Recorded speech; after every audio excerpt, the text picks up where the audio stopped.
ये प्रेजेंटेशन दिखाई दे रहा है बेटा आपको? Yes sir. तो अब देखिए, हमारा जो फर्स्ट यूनिट का लास्ट पार्ट बचा है वो 3-4 स्लाइडों में अभी खत्म हो जाएगा। उसके बाद फिर हम नेक्स्ट यूनिट पे शिफ्ट करेंगे। तो आज हम देखेंगे आपके जो सिलेबस में है वो है वुंड हीलिंग। वुंड क्या होता है बेटा? क्या होता है सर वुंड? गाँव। घाव। हिंदी में हम उसको सिंपल ऐसे बोल सकते हैं। तो जब हमारी बॉडी के ऊपर कोई पर्टिकुलरली चोट वगैरह लगती है या कोई हमने देखा है कि कोई इन्फ्लामेशन होता है तो वहां पे हमारे को वुंड हो जाता है। तो उस वुंड की हीलिंग कैसे होएगी, वो ठीक कैसे होएगा, वो हम इस पार्ट में देखेंगे।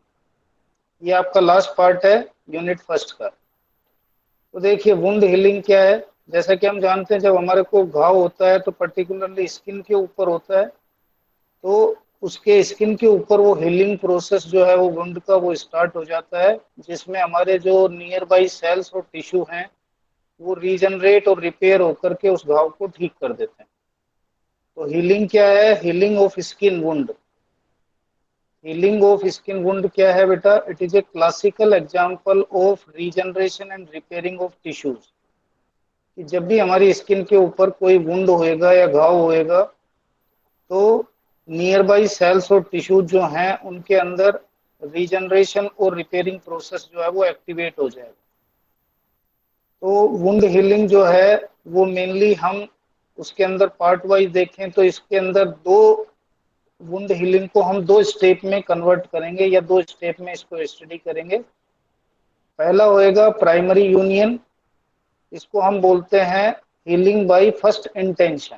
कि जैसे ही अगर हमारे को घाव होता है तो हीलिंग प्रोसेस में जो पहला प्रोसेस होएगा वो आपका कहलाएगा हीलिंग बाय फर्स्ट इंटेंशन। तो ये हीलिंग बाय फर्स्ट इंटेंशन क्या है बेटा? अगर आप इसके करेक्टरिस्टिक्स या सिम्टम्स देखो तो हम जैसा कि देखते हैं कि आपका जो वुंड होएगा वो क्लीन और अनइन्फेक्टेड है। एक तो आपका इस तरह का हो सकता है घाव, वो आपका वहां पे इन्फेक्शन नहीं हो रहा है और वो क्लीन है। दूसरा आपका वुंड हो सकता है सर्जिकली इंसाइज, मतलब आपका ऑपरेशन हुआ है और कट लगा है वहां पे, तो सर्जिकल की वजह से भी हो सकता है। तो वुंड यहाँ पे दो टाइप से आपके हो सकते हैं। ठीक है, एक तो आपको चोट की वजह से हो सकता है और दूसरा सर्जिकल इंसिजन की वजह से हो सकता है। तो जिससे क्या होगा, इस वुंड की वजह से जो जहाँ पे घाव हुआ है या वुंड हुआ है वहां पे क्या होगा, जो टिश्यू और सेल हैं नियर बाई वो डैमेज होंगे। लेकिन यहाँ जो डैमेज है वो बहुत ज्यादा नहीं होएगा जो फर्स्ट इंटेंशन में होएगा। So without much loss of cells and tissue, जिससे हमारा वुंड जो है वो बनेगा। ठीक है। तो जनरली जो सर्जरी के अंदर वुंड या घाव होता है उसको तो हम क्या करते हैं, डॉक्टर सर्जरी करने के बाद उसको सर्जिकल सूचर से बंद कर देता है। ठीक है।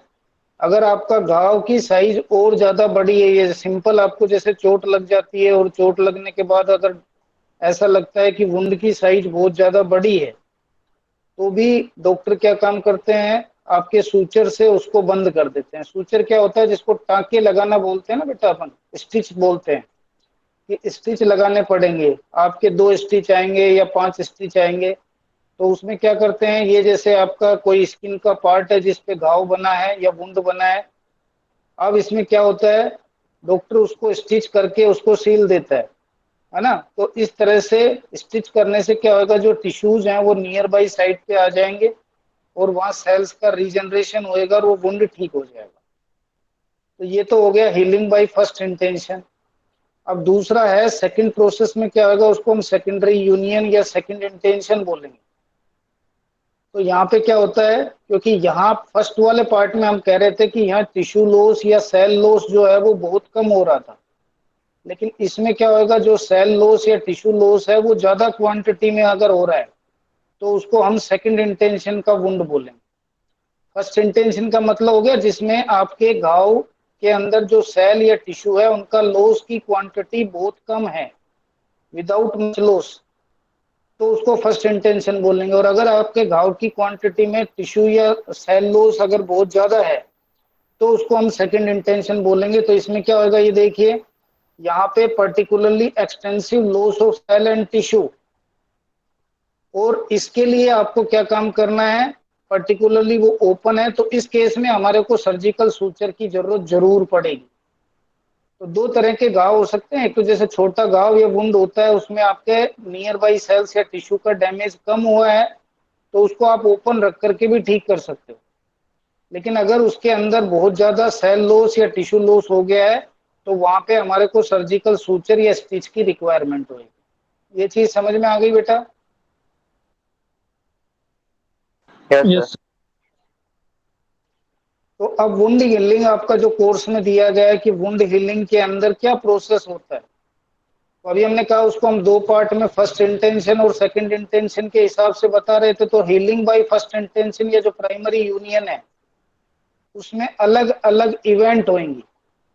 अब ये अलग अलग इवेंट क्या होती है, देखो पहली स्टेज में जैसे ये आपका ए वाला फिगर दिखा रखा है, यहाँ जैसे आपको चोट लगी और चोट लगने की वजह से जो एक तरह से ब्लीडिंग जो है वो आपकी स्टार्ट हो गई है, उस घाव से ब्लीडिंग जो है वो बाहर आ रहा है, तो इसको हम क्या बोलेंगे, हीमोरेज।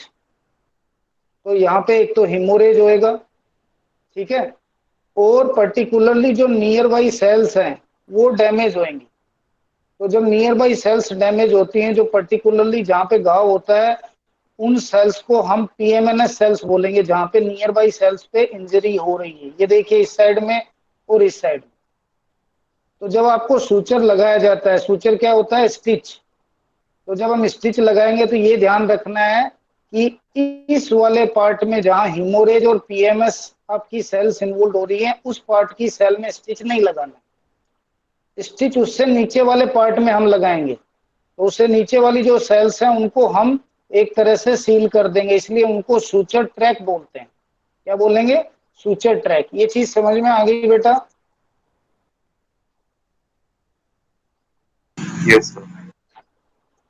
तो पहला स्टेप हमने क्या देखा, जैसे ही आपको वुंड होता है तो फर्स्ट स्टेज में हीमोरेज होएगा, मतलब आपकी ब्लीडिंग होएगी, उस पार्ट से ब्लड जो है वो विड्रॉ होएगा। अब दूसरी स्टेज में क्या होता है बेटा, पर्टिकुलरली जहां पे देखो नीचे की साइड में अभी हम कह रहे थे यहाँ डैमेज हो गया था हीमोरेज की वजह से, जो वुंड हुआ था उसकी वजह से, वो धीरे धीरे एक तरह से ठीक होएगा। तो यहाँ की नियर बाई जो सेल्स हैं वो आपकी रीजनरेट हो जाएंगी, वापिस से रीजनरेट होकर के वो सेल्स रिपेयर होकर के ठीक हो जाएंगी। तो ये जो बनेगा इस पार्ट को हम बोलेंगे रीजनरेटिंग स्पर्स। क्या बोलेंगे बेटा, रीजनरेटिंग स्पर्स। तो ये क्या काम कर रहा है, ये रीजनरेटिंग स्पर्स किसकी वजह से हो रहा है, क्योंकि हमने कहा था कि अलग अलग आपके रिस्पॉन्सेज होते हैं और जो 13 क्लोटिंग फैक्टर हैं वो आपके एक्टिवेट होकर के फाइनली फाइब्रिन का क्लोट बना करके इस ब्लीडिंग को या हीमोरेज को रोक देंगे। और रोकने के बाद हमने कहा था फाइब्रिन क्लोट बन रहे थे, उसके बाद जो फाइब्रोब्लास्ट सेल्स हैं वो भी यहाँ पे प्रेजेंट है। तो इसके बाद में हम देखते हैं जो ऊपर वाला साइट है वहां पे क्या बनता है, खुरंड आ जाता है जिसको हम क्या बोलते हैं, स्कार फॉर्मेशन। तो एक तरह से ये स्कार जो है वो आपका ऊपर की साइड में, अपर साइड में जहां वुंड ओपन है वहां पे बनेगा। तो इससे पहले प्रोसेस में क्या हुआ बेटा, जो हिमोरेज हो रहा था, क्लोटिंग हो रहा था, वो आपका रुका। 13 क्लोटिंग फैक्टर्स आपके एक तरह से एक्टिवेट हुए जिससे ब्लीडिंग स्टॉप हुई। उसके बाद मैक्रोफेजेज सेल्स और फाइब्रोब्लास्ट सेल्स और फाइब्रिन का क्लोट बना। ये फाइब्रोब्लास्ट सेल्स और मैक्रोफेजेज सेल्स उसके नियर बाई साइट पे जहां पे वुंड है वहां पे इकट्ठा हो जाएंगी और रीजनरेटिंग स्पोर्स का फॉर्मेशन बनेगा।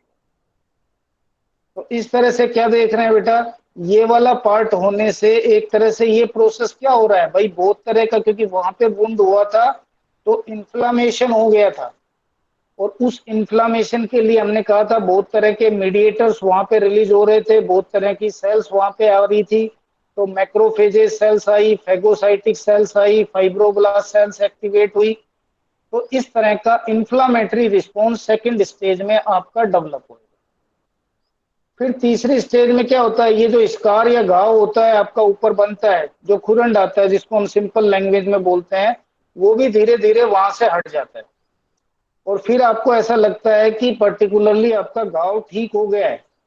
तो ये एक्चुअली क्या हुआ, जो नीचे वाली सेल्स हैं वो तो कोलाजन फाइबर से स्टिच, हमने कहा था कि जो इन्फ्लामेटरी सेल्स हैं वो फाइनली उसको इंगल्फ करके बैक्टीरिया को कोलाजन फाइबर्स में बन जा कन्वर्ट हो जाती हैं, और वो फाइबर्स यहाँ पे रिपेयरिंग कर देगा, तो ये कोलाजन्स बनेंगे और ऊपर की साइड में जो एपिथेलियल है वो वापस से रिपेयर होकर के ठीक हो जाएगा।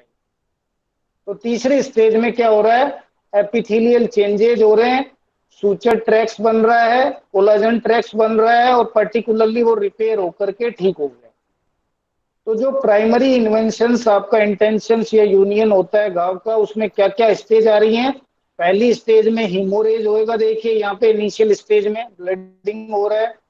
सेकंड स्टेज में हमने कहा था कि जो इन्फ्लामेटरी सेल्स हैं वो वहां पे एक्यूमुलेट होंगी, इन्फ्लामेटरी रिस्पॉन्स आएगा और फैगोसाइटोसिस प्रोसेस एक्टिवेट होएगा, तो एक्यूट इन्फ्लामेटरी रिस्पॉन्स वहां पे डेवलप होएगा। फिर तीसरी स्टेज में जो एपिथेलियल है वो ग्रो कर करके वहां पे डेवलप हो जाएंगी, ताकि वो घाव जो है या वुंड है वो पूरी तरह से रिपेयर हो सके और सूचर ट्रैक्स आपका कोलाजन से बनेगा। ये चीज समझ में आ गई बेटा, फर्स्ट इंटेंशन की हीलिंग में क्या क्या हो रहा है। Yes sir. अब दूसरे टाइप का जो वुंड था उसको हम सेकेंडरी इंटेंशन या सेकेंडरी यूनियन के नाम से बोल रहे थे। तो इसमें क्या होता है बेटा, पर्टिकुलरली यहाँ पे इतना ज्यादा एक तरह से घाव जो है उसमें ब्लीडिंग नहीं होती है, घाव हालांकि चौड़ा होता है। हमने पिछले वाले से कंपेयर करो तो देखो लास्ट वाले में क्या हो रहा था, वहां पे ब्लीडिंग हो रही थी, घाव डीप था ज्यादा, टिश्यू नियर बाई साइट के ज्यादा डैमेज नहीं हुए थे, इसलिए हम उसको इनिशियली प्राइमरी वुंड बोल रहे थे। तो जिसमें इतनी ज्यादा सेल्स डैमेज नहीं हो वुंड के आसपास, वो डीप हो सकता है, ब्लीडिंग हो सकती है। लेकिन जो सेकेंडरी वाला था उसमें हमने क्या कहा था, वहां घाव की जो साइज है वो ज्यादा बड़ी होगी, वहां सेल्स ज्यादा इन्वॉल्व होंगे।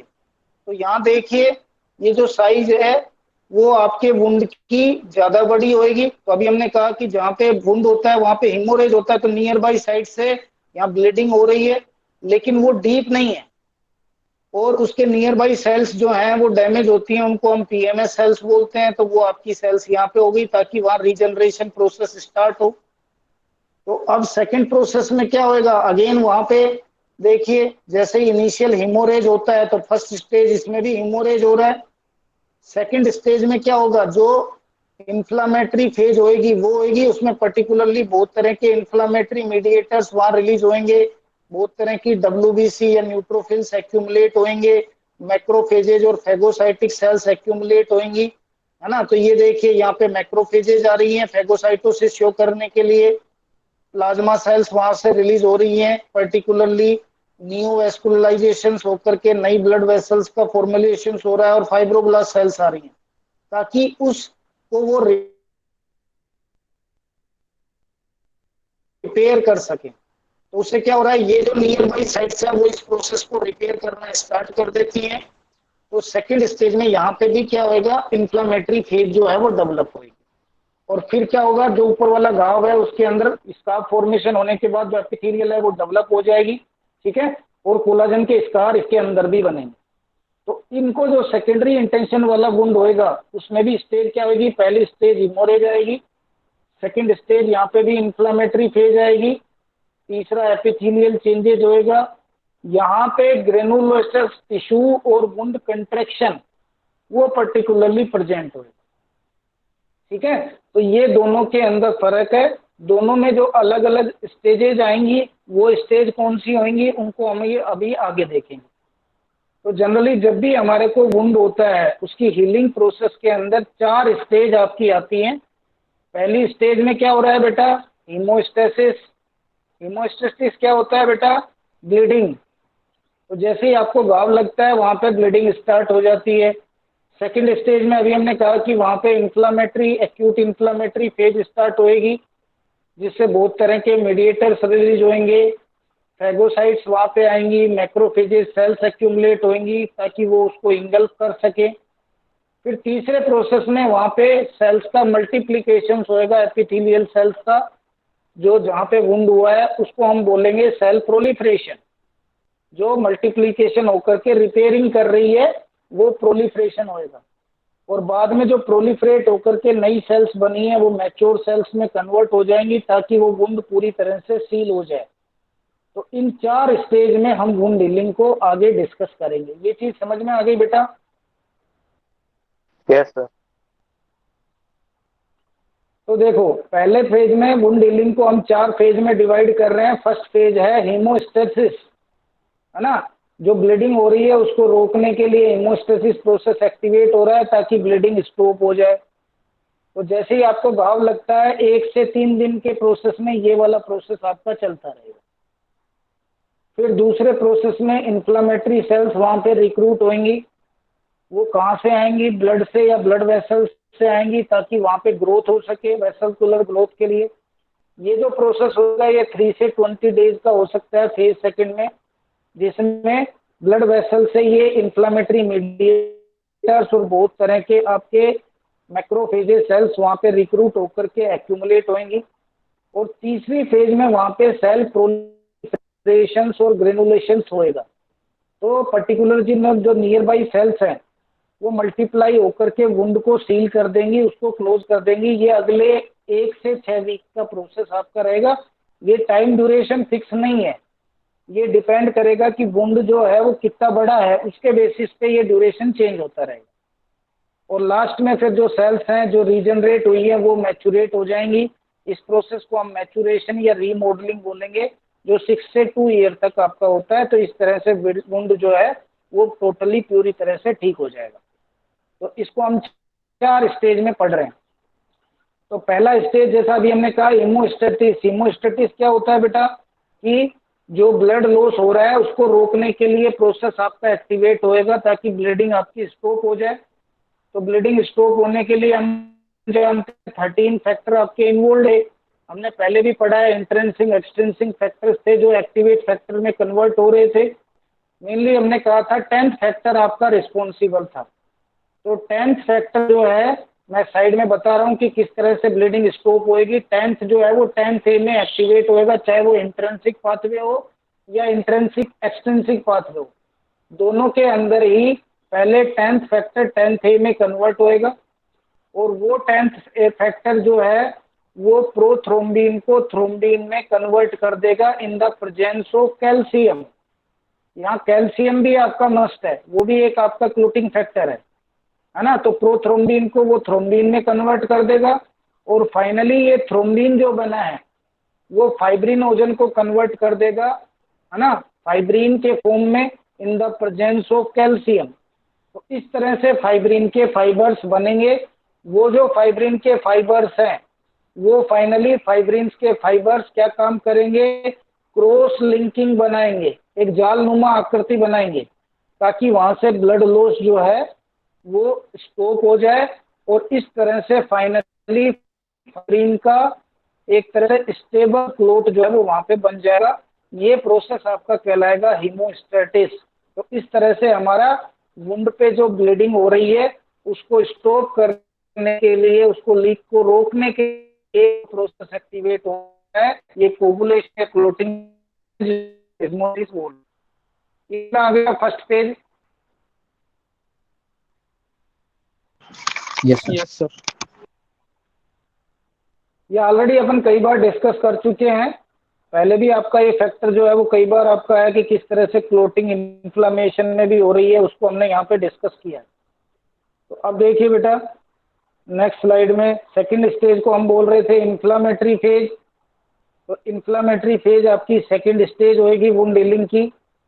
यहाँ पे क्या होएगा? पर्टिकुलरली जो इन्फ्लामेटरी फेज है जहाँ पे साइट ऑफ इंजरी हुई है या वुंड हुआ है, तो हम कहते हैं कि जो जहाँ पे वुंड हो रहा है नियर बाई सेल्स पे, वहां से पर्टिकुलरली क्या होता है? ब्लड लीक का आपका स्टॉप हो गया और ये ब्लड वेसल्स डायलेट होकर के वहां से बहुत तरह के मीडिएटर्स जो है वो रिलीज होकर के बाहर आएंगे। श्रीधर एक स्क्रीनशॉट ले लेना बेटा और सेंड कर देना। Yes, sir. तो इस तरह से वो मीडिएटर्स यहाँ रिलीज होके आएंगे सबसे पहले।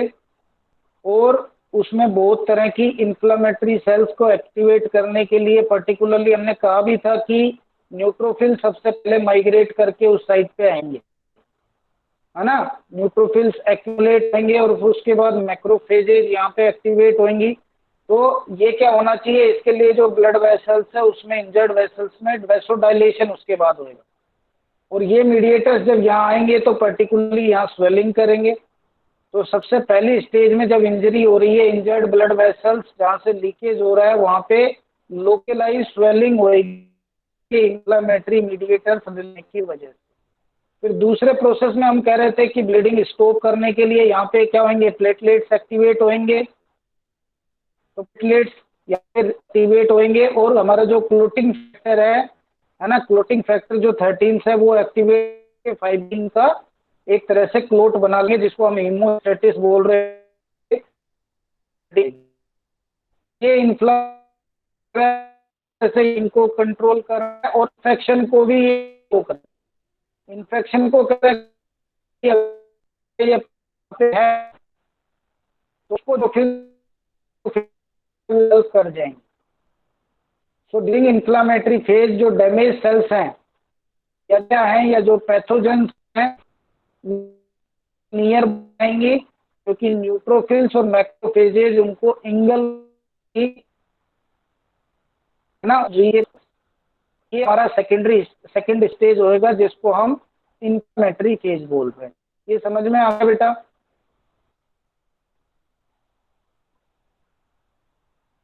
Yes sir. अब तीसरी है प्रोलिफरेटरी फेज। तो प्रोलिफरेटरी फेज में हमने कहा था कि जब जैसे न्यूट्रोफिल या मैक्रोफेजेज सेल को इंजेस्ट कर लेती हैं या बैक्टीरिया को इंजेस्ट कर लेती हैं, जैसे न्यूट्रोफिल या मैक्रोफेजेज है ना, तो फेजेज जब कोई सेल को इंजेस्ट कर ले, ये यहाँ से हो जाएगा, लीक आउट हो जाएगा। उससे क्या बनेंगे, कोलाजेंस बनेंगे। तो नेक्स्ट स्टेज में मैट्रिक्स फाइबर का फॉर्मेशन होएगा और ये कोलेजेंस और मैट्रिक्स फाइबर्स क्या करते हैं, ये सेल है यहाँ इसको इंजरी हुई है तो उसकी सीलिंग ये कर देगा, है ना। तो ये नेक्स्ट प्रोसेस में आपका होएगा। तो यहाँ पे सीलिंग किसकी वजह से हो रही है, इन कोलाजेंस और एक्स्ट्रा सेल्यूलर मैट्रिक्स की वजह से होगी। तो ये क्या काम करेंगे, ये नए टिश्यू और सेल जनरेट्स को प्रमोट करेंगे। So the new tissue which is made up of from collagens and extracellular matrix वो उस वुंड की साइट पे फॉर्मेशन होना स्टार्ट हो जाएगा ताकि वहां पे रिपेयरिंग प्रोसेस एक्टिवेट हो। तो ये प्रोसेस एक्टिवेट होने पे हमने कहा था कि इसके अंदर क्या स्टेज आती है, एक ग्रेनुलोमैटस टिश्यू बनते हैं। ये टिश्यू कैसे होते हैं, ये हेल्दी टिश्यू होते हैं जो रिपेयर और रीसीलिंग को एक्टिवेट करते हैं। तो एक हेल्दी टिश्यूज वहां पे रीजनरेशन करेंगे, नियर बाई सेल्स को ऑक्सीजन प्रोवाइड करेंगे। और फिर में हमने कहा एक्स्ट्रा सेल्यूलर मैट्रिक्स है वो फाइब्रोब्लास्ट फॉर्मेशन ताकि वो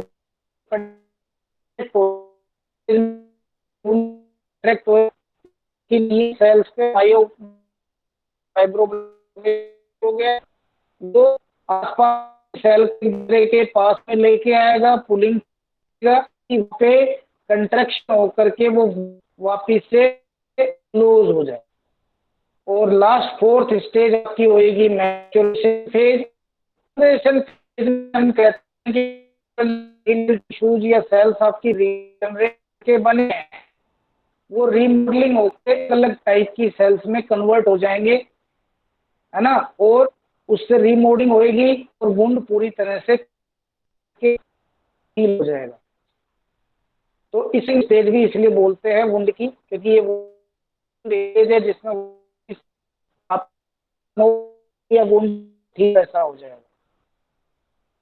ये जो स्टेज है यहाँ पे बाद में ये हीलिंग प्रोसेस हो रहा है, इसको हम अलग अलग टाइप से बोलेंगे। तो जो रीमॉडलिंग होती है स्टार्ट वो कहाँ पे होती है, टाइप 3 से टाइप 1 के फॉर्म में हो सकती है। तो हम ये टाइप कौन से होते हैं, ये टाइप हमारे नीचे दे रखे हैं। तो ये किसके बेसिस पे कंसंट्रेट किए गए हैं या डिवाइड किए गए हैं, क्योंकि हम कह रहे हैं कोलाजन बनते हैं। जैसे ही कोलाजन फाइबर्स बनेंगे वो क्या काम करेंगे, नियर बाई टिश्यूज को क्लोज लेके आएंगे सेल को और क्रॉस लिंकिंग कर करके वहां पे रिपेयरिंग करना स्टार्ट कर देंगे। तो ये कोलाजन फाइबर के बेसिस पे हम इनको 5 टाइप में डिवाइड करते हैं।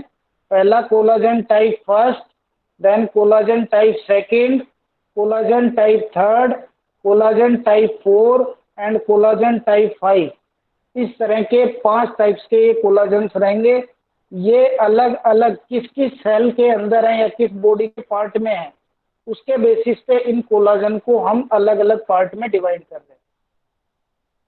जो कोलाजन फर्स्ट टाइप का कोलाजन है वो मेनली कहाँ पे होता है, हमारे स्किन के अंदर। जितने भी हमारे टेंडन्स और बोन्स और डेंटाइन्स होते हैं उस पार्ट में जो कोलाजन्स रहेंगे, जो टिश्यू रिपेयरिंग प्रोसेस को या वुंड हीलिंग को एक्टिवेट करेंगे, वो टाइप फर्स्ट के कोलाजन होंगे। जो टाइप सेकंड के कोलाजन्स हैं वो किसके अंदर प्रेजेंट होते हैं, ये हमारे विट्रियस ह्यूमर में होते हैं। विट्रियस ह्यूमर हम जानते हैं आई के अंदर होता है। इसके अलावा जो हमारी कार्टिलेजेज होते हैं उनके अंदर इस टाइप के कोलाजन्स प्रेजेंट होते हैं। फिर टाइप थर्ड कोलाजन्स हमारे स्किन, मसल और ब्लड वेसल्स के अंदर प्रेजेंट होते हैं। टाइप 4 जो कोलाजन्स हैं वो बेसमेंट मेम्ब्रेन के अंदर प्रेजेंट होते हैं। बेसमेंट मेम्ब्रेन कहाँ होती है, हमारे एपिथेलियल टिश्यू के नीचे की साइड में, है ना, क्योंकि कनेक्टिव टिश्यू और जैसे कि मैं बना रहा हूँ ये जैसे आपका एपिथेलियल टिश्यू है ना। अलग अलग टाइप के हो सकते हैं एपिथेलियल, क्यूबोइडल, कोलुमिनर, ये जैसे एपिथेलियल टिश्यू है, इनमें न्यूरिशमेंट नहीं होता है। तो न्यूरिशमेंट के लिए यहाँ पे कनेक्टिव टिश्यू की होता है जो सप्लाई होती है, जिसके अंदर ब्लड सप्लाई होती है। तो जो कनेक्टिव टिश्यू और एपिथेलियल टिश्यू को आपस में जोड़े रखता है, वो वाला जो पार्ट होएगा, ये जो मैं डार्क कर रहा हूँ, ये बेसमेंट मेम्ब्रेन आपका कहलाएगा। तो कोलाजन टाइप 4 के जो एक तरह से कोलाजन प्रेजेंट है वो कहाँ प्रेजेंट है, वो इन बेसमेंट मेम्ब्रेन के अंदर प्रेजेंट होंगे। और जो टाइप 5 टाइप का कोलाजन है वो पर्टिकुलरली हमारे आई के अंदर कोर्निया वाले पार्ट के अंदर प्रेजेंट होगा। लेकिन जहाँ वुंड ज्यादातर हम देखते हैं, वुंड कहाँ पे बनता है, स्किन के अंदर या बोन्स या पर्टिकुलरली ब्लड वेसल्स में, उसमें मेनली जो कोलाजन्स इन्वॉल्व होंगे वो टाइप फर्स्ट से लेके टाइप थर्ड वाले कोलाजन्स इन्वॉल्व होंगे। ये चीज समझ में आ गई बेटा? Yes sir. तो इस तरह से ये हमारा फर्स्ट यूनिट जो है वो खत्म हो गया है।